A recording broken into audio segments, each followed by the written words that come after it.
ஏவுகணை நாயகன், காலனை வென்ற கலாம். அவர் வீட்டு முன்னாடி நான் நின்றுருக்கேன். இது பள்ளிவாசல் தெரு. கலாம் அவர்களின் இல்லம் முன்னாடி நான் நின்றுருக்கேன். இது எவ்வளோ வியப்பாக இருக்குது. பார்த்துட்டு இருக்கும்போது நிச்சயமாக உங்களுக்கும் வியப்பாக இருக்குன்னு நான் நம்புகிறேன். தேசமெல்லாம் சுற்றி மாணவர்கள் மத்தியில் ஒரு நேசத்தை, வல்லரசு அப்படிங்கிற ஒரு உத்வேகத்தை விதைத்த கலாம் அவர்கள் வாழ்ந்த வீடு இது. இப்போது அவர் வாழ்ந்த வீட்டில் அவர் இல்லை அப்படிங்கிற துயரத்தோட அவர் வீட்டுக்கு நம்ம போவோம். எனக்கும் இது வருத்தமாக இருக்குது. மரைக்காயர் டாக்டர் அப்துல் கலாமோட அண்ணன் மக. அவங்க அண்ணன் முகமது முத்து மீராலபை மரைக்காயர் அவங்களோட கடைசி மகள்னா. சித்தப்பாவுக்கும் எனக்கும் உள்ள உறவு அப்படிங்கிறது ஒரு நட்பு ரீதியானது. அவங்க எப்போவுமே ஒரு ஃப்ரெண்டாகவே என்னை பாவசி நடத்தியிருக்காங்க. அவங்க ரொம்ப சின்ன பிள்ளையாக இருக்க நாட்களில் அவங்க வரும்போது வீட்டில் உள்ள முன்னால் பின்னால் உள்ள திண்ணைகளில் அவங்க உட்காந்துருப்பாங்க. அப்போ கூப்பிட்டு வச்சு இன்றைக்கி என்னெல்லாம் செஞ்சு, எங்கே போயிட்டு வந்தேன், என்ன பண்ணேன் அப்படின்னு, இதை படிக்கணும், இதை பேசணும் அப்படின்னா எந்த கட்டுப்பாடுகளும் அவங்க விதிச்சதில்லை. ரொம்ப யதார்த்தமாகவே நடந்துட்டாங்க. அவங்க சாப்பிடும்போது 2-3 பேராக சேர்ந்து சாப்பிட்டா ரொம்ப விருப்பப்படுவாங்க. அவங்க கூட எல்லோரும் சேர்ந்து சாப்பிட்றத அவங்க ரொம்ப விருப்பப்படுவாங்க. அந்த நாட்களில் தரையிலேயே பாய் விரித்து எல்லோரும் ஒன்றா உட்காந்து அவங்களோட சாப்பிட்ருக்கோம். அதுக்கப்புறம் தான் எங்கள் அப்பாக்கெல்லாம் கீழே உட்கார முடியாது அப்படிங்கிறதுனால நாங்கள் டேபிளுக்கு மாறினோம். அதுக்கு முதல்ல எல்லாருமே ஒன்றா உட்காந்து சாப்பிட்றதுல அவங்க விருப்பப்படுவாங்க. ஆனால் அப்போவுமே அவங்க சைவ உணவு பழக்கக்காரங்களாக இருந்தாலும் ஏன் அசைவம் செய்யலை, அவங்களுக்கெல்லாம் கொடுக்கலாமே அப்படின்னு யாரையும் வற்புறுத்தக்கூடாது அப்படிங்கிற ஒரு நல்ல மனப்பக்குவம் அவங்களுக்கு இருந்துருச்சு. தவிரவும் அவங்க யாரையும் கடிஞ்சு பேசி நான் பார்த்ததே இல்லை, கோவப்பட்டு நான் பார்த்ததில்லை. இதை செய்யக்கூடாது, அதை செய்யக்கூடாது. அவங்களோட போக்கில் அவங்கள விடணும். அவங்க சொல்கிறது அவங்களுக்கு சரி அப்படிங்கிற மாதிரி இருப்பாங்க. அறிவுரை சொல்லலாமே, இவங்கெல்லாம் இந்த தப்பை பண்ணுறாங்கன்னா அவங்களாம் அதை உணர்வாங்க அப்படின்னு என்றைக்குமே சொல்லுவாங்க. அவங்க ஐயாவுக்கு இப்போ என்ன வயசாகுதுமா? 98 இயர்ஸ். இவர் இப்போ பிறந்து வளர்ந்தது இதே பள்ளிவாசல் திரு இந்த ராமேஸ்வரம். ஆமாம், இவர் பூர்வீகமே இதுதான். ஆமாம், டாக்டர் கலாமுக்கும் பூர்வீகம் தான். எங்கள் அப்பாவுக்கு எங்களுக்கு எல்லாருமே பூர்வீகம். குடும்பத்தில் ஒரு வகையில் மூத்தவர் இவர் தான் இல்லைங்களா? ஆமாம், இவங்க தான் மூத்தவங்க. மேலே அத்தை இருந்தாங்க, அவங்க இப்போ இல்லை. இவங்க தான் ஃபுல் அண்ட் ஃபுல்லாகவே எல்லாத்தையுமே பார்த்துட்டாங்க. எல்லா நாளுமே தாத்தாவோட சேர்ந்து இவங்க தான் எல்லாத்தையும் பார்த்துட்டாங்க.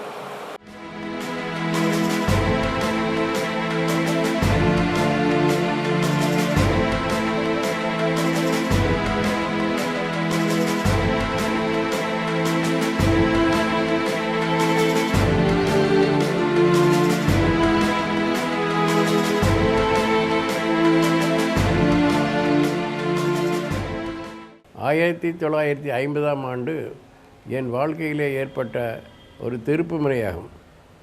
நான் SSLC முடித்தவுடன் மேலும் படிக்க வேண்டும் என்று நினைத்து கொண்டிருந்த பொழுது என்னுடைய ஆசிரியர் PN அனந்தநாராயணன் அவர்கள் திருச்சியிலே சென்ட் ஜோசப் கல்லூரி அங்கே சென்று படித்தால் மேற்கொண்டு படிக்கும் பொழுது ஒரு நிறைய கோர்ஸுகள் இருக்கின்றன, நீ விருப்பப்படி படித்து மேலே முன்னுக்கு வரலாம் என்று ஆலோசனை கோரினார்கள். அதன்படி நான் என்னை அழைத்து கொண்டு சென்று இன்டர்மீடியட் அன்றைய 11-12வது வகுப்புகளிலே சேர்த்து விட்டார்கள். கணிதம், மேத்ஸ், ஃபிசிக்ஸ், கெமிஸ்ட்ரி என்ற ஃபஸ்ட் குரூப் பாடத்தை எடுத்து நியூ ஹாஸ்டல் என்ற அப்பொழுதுதான் புதிதாக கட்டப்பட்ட ஒரு விடுதியிலே சேர்ந்தேன். அதே நேரத்தில் ராமேஸ்வரத்திலிருந்து திரு அப்துல் கலாம் அவர்கள் இதேபோல் SLC படித்துவிட்டு அவருடைய ஆசிரியர் ஆலோசனைப்படி திருச்சிக்கு வந்து சேர்ந்தார். இருவரும் அப்பொழுதெல்லாம் இன்டர்மீடியட் படிக்கிற குழந்தைகளுக்கு ஒரு அறையிலே 3 பேர் இருப்பார்கள் தங்கும் விடுதியிலே. அதற்கு காரணம் அவர்கள் புதிதாக வருகிறவர்கள் ஒருவருக்கு ஒருவர் நன்றாக பழகி கொள்ளட்டும் என்று. ஆகவே இறைவன் அருள் என்று தான் கூற வேண்டும். சம்பத்குமார், அப்துல் கலாம், மற்றொருவர் அலெக்சாண்டர் என்ற மூவரும் ஒரே அறையில் ஒதுக்கப்பட்டோம். அந்த அறையிலே இவ்வாறு 3 மதத்தை சார்ந்தவர்களும் ஒன்றாக மிகுந்த நட்போடு பழகினோம் என்பதை பற்றி கலாம் அவர்கள் பிற்காலத்திலே அக்னிச்சிறுகள் என்ற நூலிலே குறிப்பிட்டிருக்கிறார்கள். ஆகவே மூவரும் நானும் கலாம் அவர்களும் 2 வருடம் ஒன்றாக இருந்தோம். அதற்கு பிறகு அவர் அலெக்சாண்டர் அவர்கள் மெடிக்கல் காலேஜுக்கு போய்விட்டார். பிறகு நான் பிஏ மேத்தமேட்டிக்ஸும் கலாம் அவர்கள் பிஎஸ்சி ஃபிசிக்ஸும் வகுப்புகளில் சேர்ந்தோம். ஆகவே அப்பொழுது தனி அறை ஒதுக்குவார்கள். ஆகவே நாங்கள் இருந்தாலும் அந்த நட்பை தவறாமல் நட்போடு பழகி கொண்டிருந்தோம். அந்த நேரத்திலே தான் அப்துல் கலாம் அவர்கள் இந்த வெஜிடேரியன் மெஸ்ஸுக்கு செக்ரட்டரியாக இருந்தார்கள். அவர் கல்லூரியிலே படிக்கிற நாளிலிருந்து வெஜிடேரியனாகத்தான் இருப்பார். ஆகவே அந்த வார்டன் மற்றும் அரை தோழர்களிடம் மிகுந்த நட்பாக பழகியதால் வெஜிடேரியன் மெஸ்ஸுக்கு அவர் செக்ரட்டரி ஆகிவிட்டார். அப்பொழுதெல்லாம் அந்த வெஜிடேரியன் மெஸ் சார்பாக நடக்கின்ற ஆன்யூவல் டே போன்ற விழாக்கள் எல்லாம் மெஸ் எல்லாம் மெனு தயாரிப்பது அவரும் அவருடைய நண்பர்கள் நாங்கள் எல்லாரும் தான். அதில் அவர் மிகுந்த ஈடுபாடு கொண்டு நல்ல ஐட்டங்களை எல்லாம் விருந்தில் மெனுவாக போட்டு எல்லோரிடம் நல்ல பெயர் வாங்கியிருந்தார். அந்த வகையில் பரம்பரையாக வெஜிடேரியன் சாப்பிட்டு கொண்டு இருக்கிற ஒரு ஃபேமிலியிலே இருந்து வந்தவர் வெஜிடேரியன் செக்ரட்டரி ஆகி அதையும் திறம்பட நடத்துகிறார் என்றால் இப்பொழுது நினைத்து பார்த்தால் அப்பொழுது அவருக்கு ஒரு லீடர்ஷிப் குவாலிட்டி இருந்தது என்பதில் ஐயமில்லை. மொத்தத்தில் சொல்லணும்னா ஒரு அற்புதமான மனுஷன் அவங்க குரான் ஓதுறதுல ரொம்ப ஈடுபாட்டோடு இருந்தாங்க. குரான் விஷயங்கள் அவங்களுக்கு ரொம்பவே தெரிஞ்சிருந்துச்சு. அதுலேருந்து திடீர்னு ஒரு அத்தியாயத்தை எடுத்து இதில் இன்னைக்கு இதிலேருந்து ஏதாவது ஒரு விஷயம் தெரியுதா அப்படின்னு அவங்க கேட்பாங்க. கேட்டுட்டு அதுக்கான விளக்கத்தையும் அவங்க சொல்லுவாங்க. நமக்கே சொல்ல தெரிஞ்சுன்னா ரொம்ப பாராட்டுவாங்க. இது ரொம்ப நல்லா இருக்குது, இன்றைக்கி நீ சொன்னது ரொம்ப தெளிவாக இருக்குது அப்படின்னு சொல்லி. தமிழ் அறிஞர்களை பற்றி அடிக்கடி விவாதிப்பாங்க. போப்பையர், உவே சாமிநாதன், இவங்களெல்லாம் பற்றி கேட்டு தெரிஞ்சுக்குவாங்க. இவங்களை பற்றி ஏதாவது விசேஷமான செய்தி இருக்கா, இது தேடி அதை எனக்கு சொல்ல முடியுமா அப்படின்னு கேட்பாங்க. சங்க இலக்கியங்களில் இருந்தும் சில வேலைகளில் சில மேற்கோளை என்ன எறியாமல் நான் எதையாவது சொன்னால் அவங்க திருப்பி கேட்பாங்க. இது எப்படி வந்தது, இது எதனால் அப்படிங்கிறதுல அவங்க ரொம்ப ஆர்வமாக இருப்பாங்க. திருக்குறள் மேலே அவங்களுக்கு இருந்த ஈடுபாட்டினால திருக்குறளை நம்ம சேர்ந்து எழுதணும் அப்படின்னு இது வரைக்கும் கொஞ்சம் எழுதியிருக்கோம் நானுமே அவங்களுமே. அது சொல்லும்போது இதில் இந்த மாதிரியான கருத்துக்களை நம்ம தெளிவாக சொல்லலாம் அப்படின்னு அவங்க சொல்லுவாங்க. சொல்லி திருத்தங்கள் கொடுப்பாங்க. அது திருத்தலாமா அப்படிங்கிறத நம்ம அனுமதியும் கேட்டுட்டு தான் அவங்க திருத்தங்களை கொடுப்பாங்க. திருத்தணும் அப்படின்னு சொல்லி ஒரு ஆர்டரை அவங்க என்றைக்குமே எதையுமே சொன்னதே இல்லை. எந்த ஆர்டரையும் அவங்க என்றைக்கும் கொடுத்ததே இல்லை. எதையும் தயவாக தான் அவங்க கேட்டிருக்காங்க, சொல்லியிருக்காங்க. அதாவது கலாம் அவர்கள் ஜனாதிபதி வேட்பாளராக அறிவிக்கப்பட்டவுடனே அவர் ஒவ்வொரு பகுதியிலையும் வந்தோம்னா சுற்றுப்பிரயாணம் வந்தார். அதில் ராமேஸ்வரத்துக்கும் வந்தாங்க. ஏன்னா அவரோட பிறந்த ஊர்னால ராமேஸ்வரத்துக்கு வந்தார். இதற்கு முன்னாடி கலாம் அவர்கள் அப்படின்னா இந்த கோயிலுக்கு வந்திருக்காங்க, எல்லாம் பண்ணியிருக்காங்க.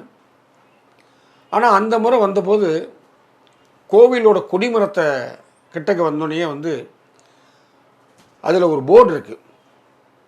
அந்த போர்டில் என்னென்னா உங்களுக்கு ஹிந்துக்கள் அல்லாதவர் யாரும்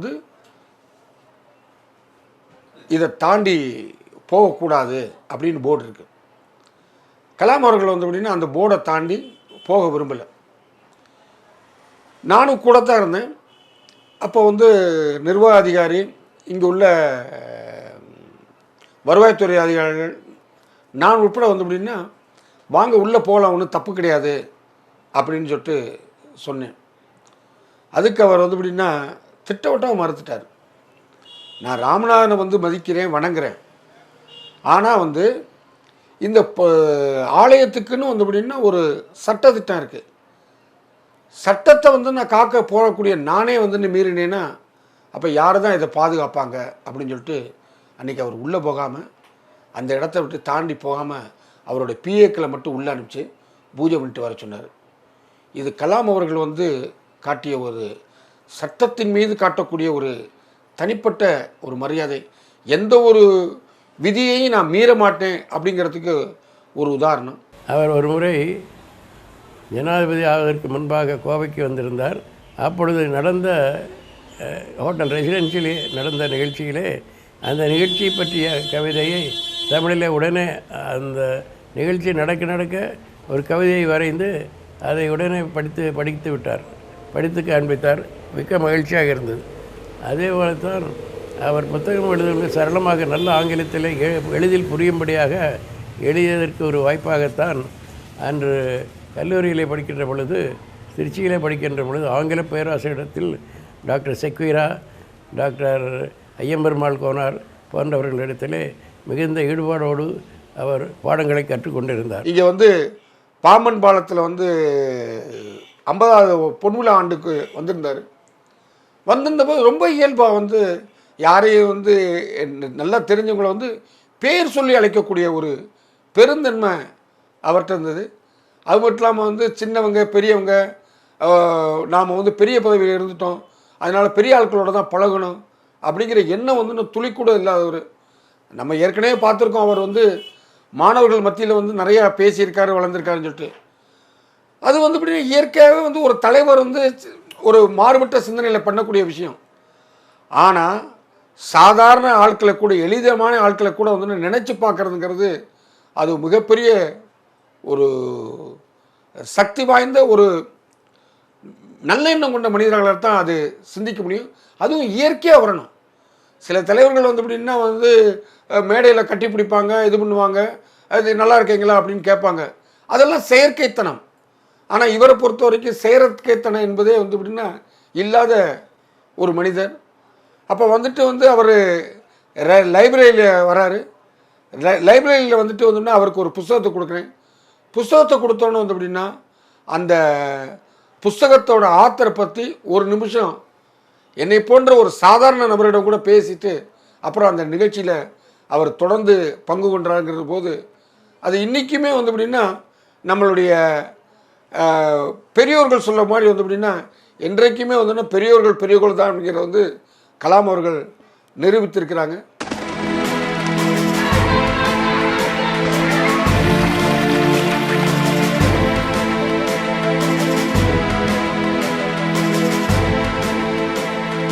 கனவில் கலந்த கலாம். இந்நிகழ்ச்சியை வழங்குபவர்கள் சுபமுகூர்த்த திருமண அழைப்புதலுக்கு ஸ்ரீ ராஜகணபதி கார்ட்ஸ் கோவை, NR ரகுராமன் கோ கோவை.